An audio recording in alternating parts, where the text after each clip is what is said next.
Welcome to BA करेकर YouTube channel. आप सभी का स्वागत है आपके अपने यूट्यूब चैनल BA करेकर में। आपको बता दूं कि ये क्वेश्चन पेपर जो है ये BA फोर्थ सेमेस्टर का है, सोशियोलॉजी का। और ये यूनिवर्सिटी जो है जननायक चंद्रशेखर बरिया विश्वविद्यालय, ये उसी का क्वेश्चन पेपर है। देखिए, BA BSc BCom semester 4 NEP परीक्षा 2022-23। आपको बता दूं इसका मतलब यहाँ पर BA BSc का मतलब इसलिए लिखा हुआ है चूँकि मेजर और माइनर दो प्रकार के आपको सब्जेक्ट आपको मिलते हैं। मतलब एक सब्जेक्ट आपको माइनर में पढ़ना पड़ता है और मतलब कि तीन सब्जेक्ट आपको मेजर में पढ़ना होता है। एक वोकेशनल होता है और एक को करिकुलर होता है।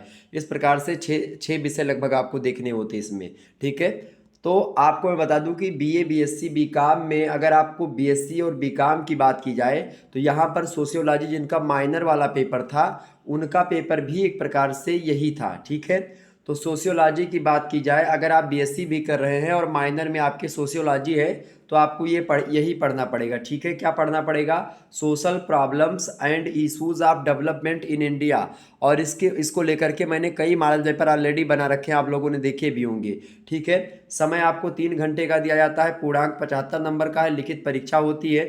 ठीक है, यहाँ पर नोट आपसे कह रहा है कुल 5 प्रश्नों के उत्तर दीजिए। प्रथम प्रश्न अनिवार्य है, प्रत्येक इकाई से एक प्रश्न का उत्तर दीजिए। प्रत्येक प्रश्न के अंक जो हैं दाहिनी ओर अंकित हैं। लघु उत्तरीय प्रश्नों के उत्तर आपको 200 शब्दों में देने हैं, और मतलब 200 शब्दों से कम। और दीर्घ उत्तरीय प्रश्नों के उत्तर 500 शब्दों से कम एक प्रकार से ना हो, मतलब इतना लिखना है कि 200 शब्द के आसपास हो। ठीक है, और 500 शब्द के आसपास दीर्घ उत्तरीय हो और 50 शब्द के आसपास अति लघु उत्तरीय हो। इस प्रकार से आपको दिया बोला जाता है। हालांकि अति लघु उत्तरीय वाला फंडा इसमें नहीं दिया गया है मेरे हिसाब से। चले, तो आपको मैं बता दूं यहाँ पर नोट कह रहा है आपसे कि अंग्रेजी में वही चीज़ की answer 5 question in all question all question number 1 is compulsory answer 1 question from each unit marks allotted to each questions are indicated in the right hand margin.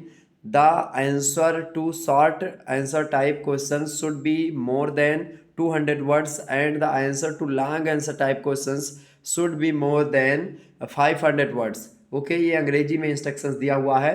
अब मैं प्रश्नों को यहाँ पर देखने का प्रयास करता हूँ। पहला प्रश्न आपका कंपलसरी है। पहला प्रश्न आप देखिए, यहाँ पर 10 क्वेश्चंस हैं।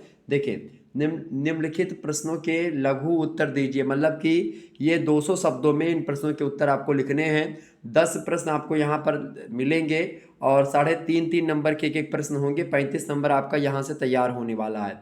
देखिए, प्रश्न अंग्रेजी में वही चीज़ इंस्ट्रक्शन दी हुई है कि give short answer to the following questions. ठीक है, अब देखिए, पहला प्रश्न आपकी स्क्रीन पर आ चुका है। अपराध एवं बाल अपराध में अंतर स्पष्ट कीजिए। Explain the different between delinquency and juvenile delinquency. मतलब अपराध और बाल अपराध जो होता है इसमें क्या अंतर है, इसको लेकर के मैंने ऑलरेडी समझा रखा है। अपराध तो पूरा मैंने पढ़ा दिया है, अपराध से लेकर के बाल अपराध क्या है, अपराध क्या है, स्वैत वसन अपराध क्या है, और तीनों में अंतर क्या होता है, साइबर अपराध क्या है, सब अपराधों के बारे में मैं लगभग बता चुका हूं। आप लोगों ने शुक्ला स्टडी पॉइंट जो मेरा दूसरा चैनल है उस पर आपको मिल गया होगा वीडियोज़। ठीक है, उसकी प्लेलिस्ट में आप जाइएगा तो वहाँ पर कई सारी वीडियोज़ आपको मिल जाएंगी, मॉडल पेपर मिल जाएंगे जिसमें आपको हूबहू क्वेश्चंस देखने को मिलेंगे और उसके उत्तर को बताने का प्रयास किया गया है। ठीक है, अगला प्रश्न आप देखिएगा। प्रश्न है भ्रष्टाचार की विशेषताएं बताइए। Characteristics of corruption. करप्शन यानी भ्रष्टाचार की बात यहाँ पर की जा रही है। भ्रष्टाचार की विशेषताएं बताएं, तो भ्रष्टाचार को लेकर के भी विशेषता मैंने ऑलरेडी बता रखी है। आप लोग मॉडल पेपर देखेंगे, शुक्ला स्टडी पॉइंट पर जो पढ़ा हुआ है तो आपको क्लियर हो जाएगा। अगला प्रश्न आप देखिएगा, सामाजिक विचलन किसे कहते हैं।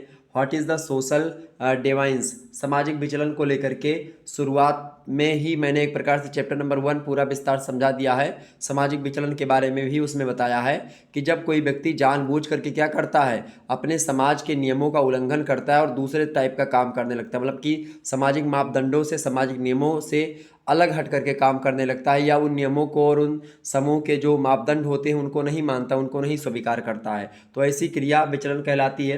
पूरा विस्तार से हमने समझाया चैप्टर नंबर 1 में और मॉडल पेपर में भी बताया है। अगला प्रश्न आपसे पूछा गया था, भारत में निर्धनता के क्या कारण हैं। तो what is the cases of poverty in India. Bharat में निर्धनता के कई सारे कारण हैं, उन सभी कारणों पर चर्चा ऑलरेडी मैं कर चुका हूँ। अगला प्रश्न आप देखिएगा, धार्मिक विषमता पर टिप्पणी कीजिए। Right and note on religious inequality.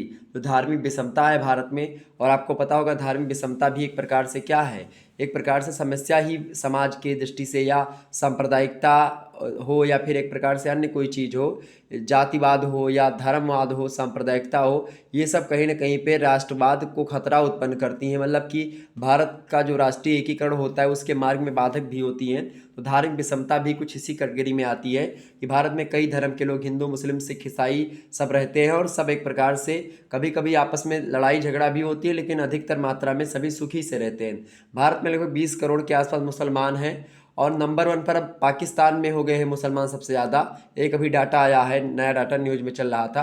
सबसे ज़्यादा मुस्लिम कहाँ पर हैं? पाकिस्तान में है, ठीक है। उसके बाद में इंडोनेशिया में है, और तीसरे नंबर पर भारत में है मुस्लिम, ठीक है। और सबसे सुरक्षित मुस्लिम जो है वो भारत में ही है। तो ये एक प्रकार से धार्मिक विषमता को लेकर के बहुत सारे कुछ जो बाहरी तत्व हैं वो लोग एक प्रकार से उकसाते हैं कि भाई भारत में मुस्लिम सुरक्षित नहीं है, और भारत में ही रह करके भारत के खिलाफ चीज़ें करते हैं। और इससे क्या होता है कि प्रत्येक मुस्लिमों के को लेकर के लोगों के मन में धारणाएं बनती चली जाती कि भाई ये मुस्लिम ऐसा होगा, ठीक है। कुछ चंद लोग ऐसा करते हैं, और उसको लेकर के सारे मुस्लिम कम्युनिटी पर प्रश्न चिन्ह खड़ा हो जाता है। तो ये गलत बात है। इसको थोड़ा सा अगर वही कुछ चंद लोग सुधर जाएं तो बड़े अच्छे तरीके से ये धार्मिक विषमता की स्थिति भी समाप्त हो जाएगी। अगला प्रश्न आप देखिएगा, पिछड़े वर्गों की समस्या संक्षेप में बताइए। जो है verify explain the problems of backward classes. जो पिछड़े वर्ग हैं, ओबीसी कैटेगरी के लोग हैं, उनकी क्या समस्या उसको बताएं। अगला प्रश्न है, भारत में दहेज प्रथा के कुप्रभाव, यानी जो है effect of dairy system in India. तो पूरा विस्तार से मैंने आपको बताया है कि दहेज के बारे में एक सेपरेटली वीडियो मैंने बनाई थी, उसमें दहेज पर पूरा चर्चा कर दी है। दहेज का कारण, परिणाम, दहेज के कुप्रभाव सब बता दिए हैं, और दहेज समस्या का समाधान कैसे किया जाए उसको भी बताया है। तो आप वीडियो जाए करके शुक्ला स्टडी पॉइंट पर प्लेलिस्ट में पड़ी हुई है, देख लीजिएगा। अगला प्रश्न, सतत विकास की अवधारणा, कॉन्सेप्ट ऑफ सस्टेनेबल डेवलपमेंट। सतत विकास का मतलब होता है लगातार विकास। लगातार विकास के साथ साथ कैसा विकास? प्रकृति और पर्यावरण को ध्यान में रख करके विकास। एक ऐसा विकास जो कि आने वाली जो भावी पीढ़ी है उनके लिए भी संसाधनों का उचित तरीके से संपदा बची रहे, इस प्रकार का खनिजों का दोहन करना, ये सब होता है सतत विकास। अगला प्रश्न आप देखिएगा, भूमंडलीय ऊष्मन यानी ग्लोबल वार्मिंग हेतु कौन से कारण उत्तरदायी हैं? What are the reasons responsible for global warming. Global warming को मैंने विस्तार से हर एक, जैसे जियोग्राफी में भी मैंने समझाया है, और इसमें भी हमने समझाया मतलब कि सोशोलॉजी में भी ग्लोबल वार्मिंग को। क्योंकि ग्लोबल वार्मिंग भी एक भारतीय समस्या ही है, मतलब भारतीय समस्या नहीं, पूरे वैश्विक समस्या है, लेकिन भारत में भी इसकी समस्या आपको देखने को मिलेगी। क्योंकि जब क्या होता है, ग्लोबल वार्मिंग मतलब होता है वैश्विक तापमान बढ़ना, मतलब कि वातावरण का तापमान बढ़ जाता है, तो हवाएं भी गर्म हो जाती हैं उसके संपर्क में आकर के, और हवाएं जब पर्वतों से टकराती हैं तो पर्वतों पर ग्लेशियर होते हैं, बड़े बड़े बर्फ़ के पहाड़ होते हैं, तो बर्फ़ की जो चादरें होती हैं पिघलने लगती हैं, जो उस पर पहाड़ों पर एक प्रकार से जमी होती हैं।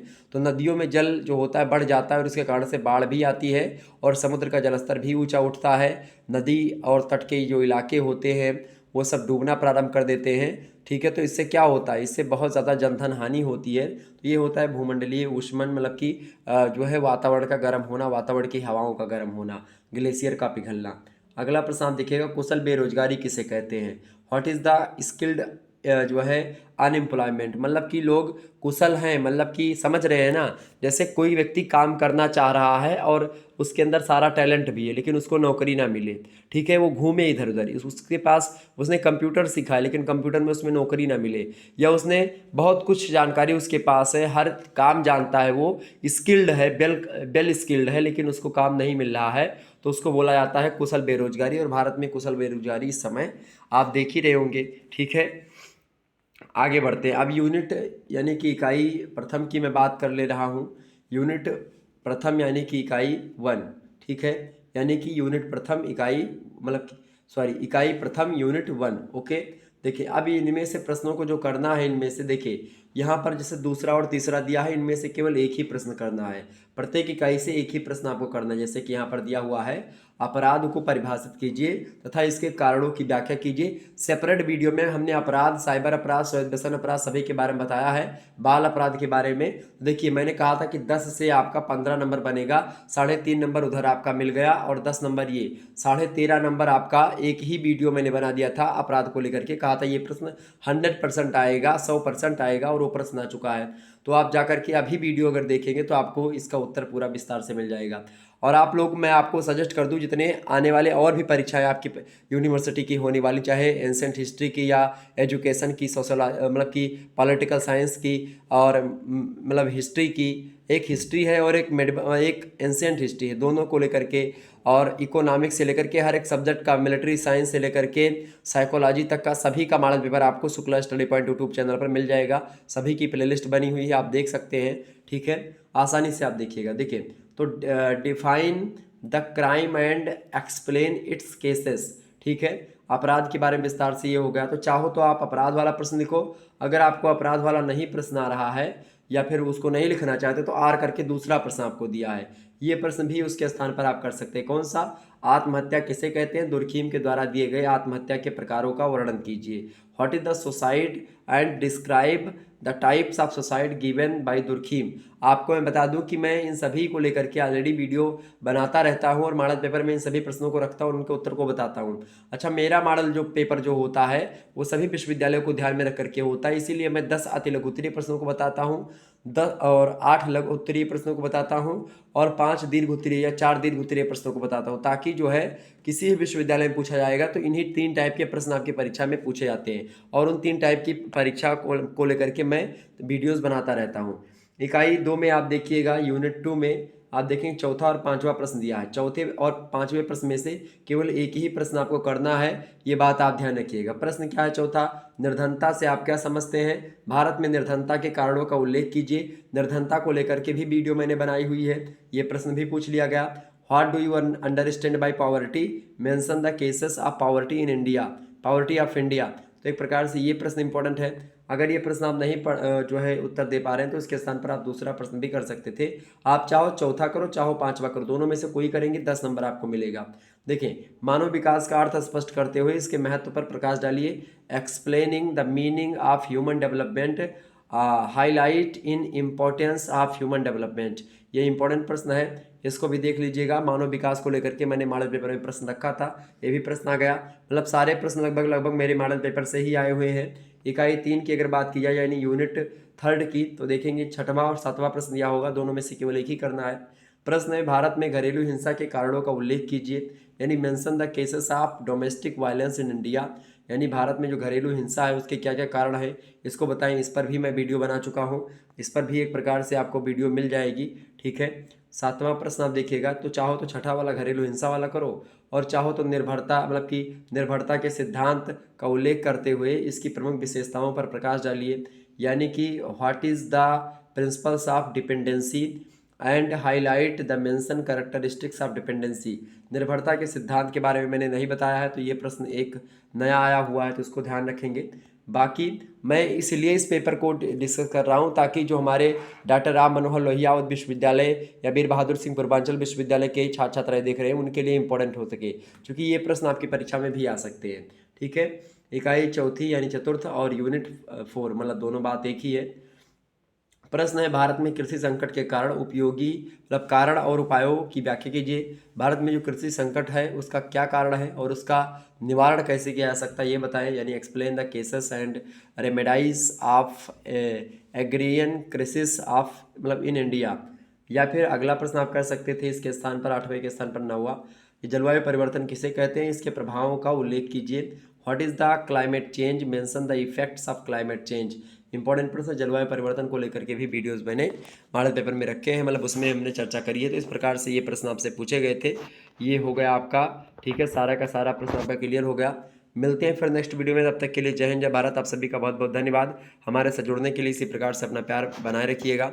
ठीक है, तो ये एक प्रकार इसी प्रकार से मैं और भी क्वेश्चन पेपर को सेंड करता रहूँगा। और मैं आपको बता दूं, जिसका भी पेपर हो आप लोग, हमारा नंबर है 9161936062, इसी व्हाट्सएप नंबर पर आप लोग क्वेश्चन पेपर अपना सेंड कर दीजिएगा। ठीक है, और जो होगा इस यूनिवर्सिटी का तो मैं उसको भी आपके समक्ष प्रस्तुत कर दूंगा। ठीक है, धन्यवाद। मिलते हैं फिर नेक्स्ट वीडियो में, तब तक के लिए जय हिंद जय भारत। आप सभी का बहुत बहुत धन्यवाद।